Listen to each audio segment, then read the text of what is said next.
Yo, this is Eternal Plays Final Fantasy 1. We are going to go against the final boss in the Lifespring Grotto, and just like Omega, this boss is very challenging, and you need to be prepared for this boss. And I would heavily suggest to level your party up to at least 55-60ish. Of course you can do as me and go up to the 78 levels, but it's not really needed.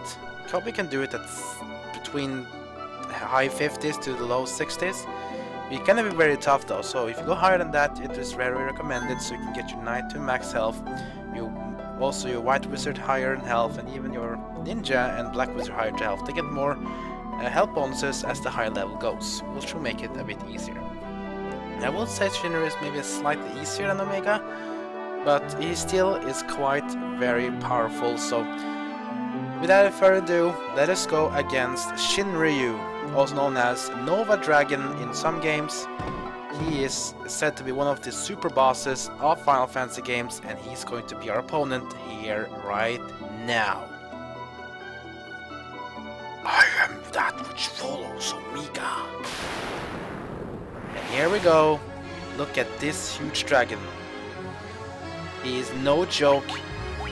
Even in his description, the seed of Final Fantasy is seen as the dragon that rains chaos, that even make the gods fear him.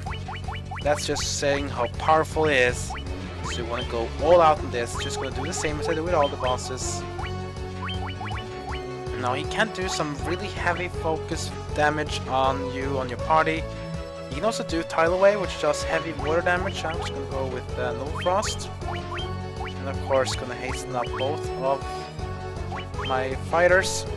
Thunderbolt is also one of his attacks. Not too damaging this one, so I'm fine. It's a Tidal Wave that I'm more worried about. He also can spam Flare on single target that hits in the 400s. Tidal Wave hits in the 400s on all party members. His physical attack is also very strong, so be careful and watch out for your Black Wizard. I'm just gonna start fighting off with this team now. I'm going to do Giant's Gloves on the Ninja. With Patera the party.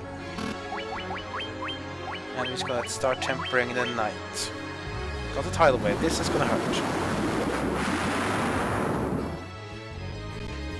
Okay, we're hitting the 300s because we have been leveling a bit, and maybe the Null Frost as well helps a bit, but it's still very deadly.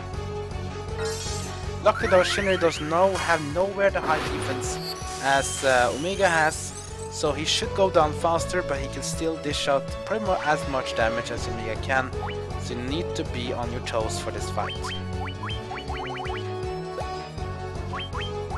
Just gonna start with the Healaga spam already now, and we're gonna keep on tempering the Knight. Ice Storm. That was pretty weak, so that's good for us. Because our Black Wizard will have been in trouble if that was something else. Pretty good damage here. He has same amount of health as Omega. He has 35,000 health, but there's only a few bosses in this game that has that much health. And for example, Chaos has 30,000, Omega 35, Shinryu 35, and the last boss in the Labyrinth of Time, called Chronodia, has about 45,000. So these are the hardest boss in the game. I would say Chaos is the fourth hardest, and then you have these two, and then Chronodia probably is the hardest boss of them all. We'll keep doing the same here. Oh, not gonna flee. Of course not. Just gonna do another Healaga spam. If he does do some big damage next, I'm probably just gonna do Viscera next. And just temper on the Knight. I got the Tidal Wave. It's one of his signature moves in Final Fantasy games. Many people call him maybe like the evil version of Leviathan. It could be. Since Leviathan is also like the water god in Final Fantasy games. And also spams Tidal Wave, but maybe both of them have like a common thing. Like this one is like a destruction version of Leviathan with more dragonish theme, and the Leviathan is more of a serpent. That could be. Anyways, Tidal Wave hits, so we need to heal up for this, and I'm just gonna keep tempering the Ninja this time. Oh yeah, his physical attack is still dangerous, but it's not as dangerous as Omega.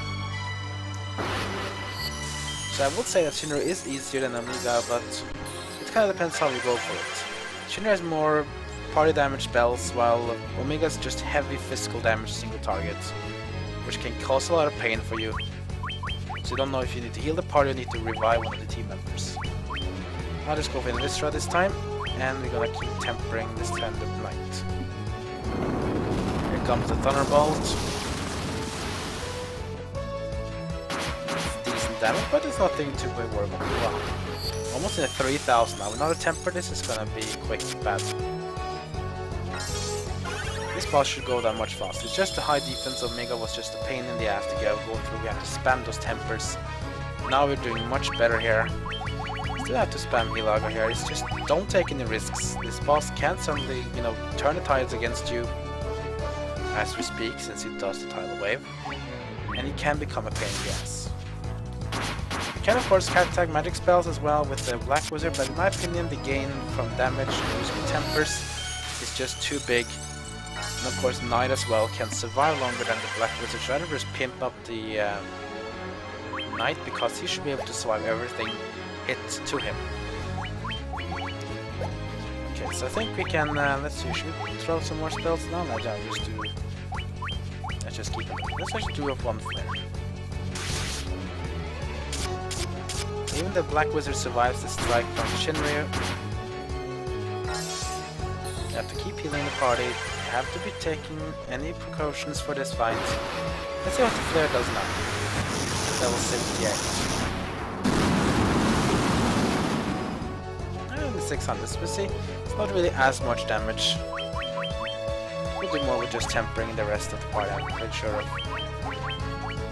Just gonna temper up the warrior even more. That's the Tidal Wave. I think we have Ragnarok going for this.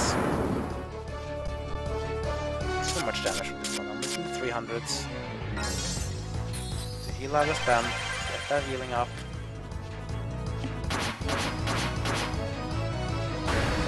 And that's it. The pimping up on the Knight just makes the difference here. Shinryu has so much less defense as well. And the reward for this boss is a kick-ass weapon called the Ragnarok. In most of the games in Final Fantasy V as well, when you beat Shinryu in Final Fantasy V, you get the Ragnarok weapon, and look at this baby. Yeah, this one even makes the Excalibur look like a trash weapon. This is probably the best weapon in the game for the Knight. Or actually, it's not the best, it's the second best. There's one more better weapon than this one. We'll get that at the very last thing we'll do in this Let's Play.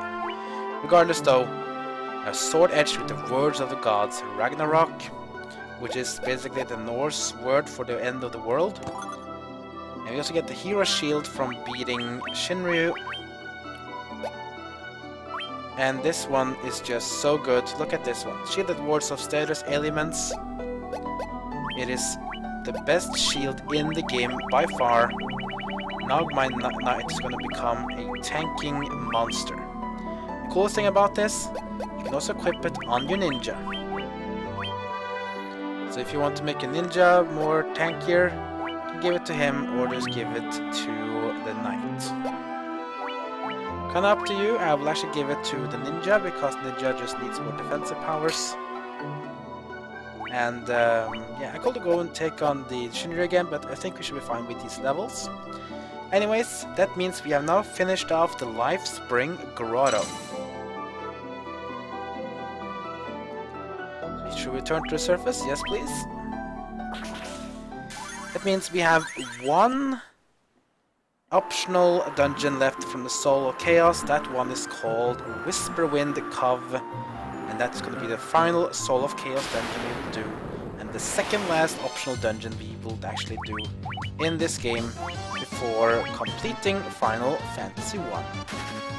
Of course, we'll have completed it before if you have played some other versions, but man, why just go through all of this for fun? Now I have to do a long sail route because I'm not going to use the boat anytime anymore. I have to go all the way till the eastern part here to get the airship. Now the location of the Whisperwind Cove is actually quite near the airship where it is now.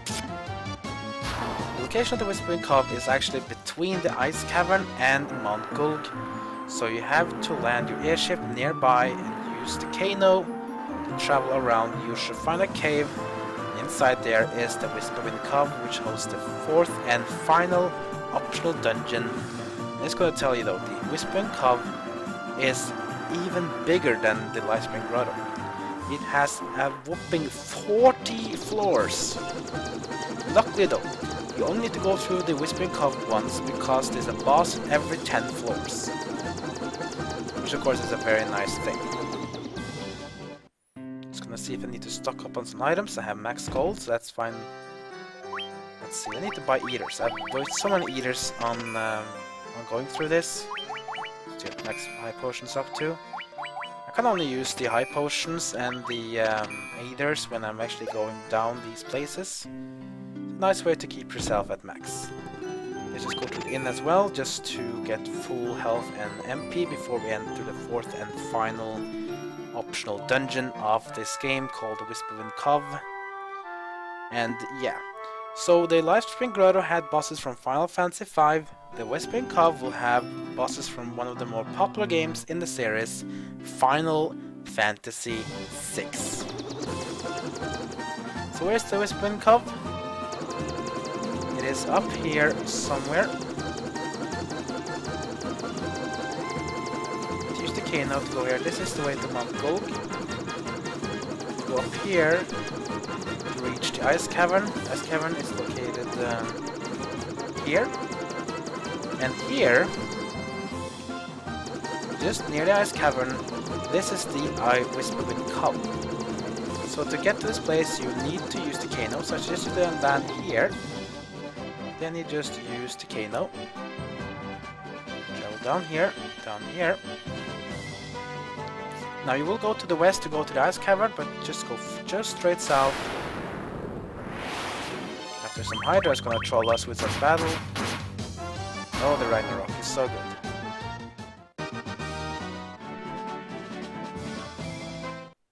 And here's the Whisperwind Cove. So that's gonna be it for this part. In the next part, we're gonna start off with the Whisperwind Cove. This one is so big that I probably have to do this in 8 parts if I have to do every 5 floors in one part. But I think I'm gonna do floor 1, 2, 3, 4, and 5 in one part, and I do 6, 7, 8, and 9 plus the boss on the 10th floor. And I'll do the rest on the all the way down. I just have to find out how strong these bosses are, but in my opinion, the bosses in Whisperwind Cove should be easier than the bosses in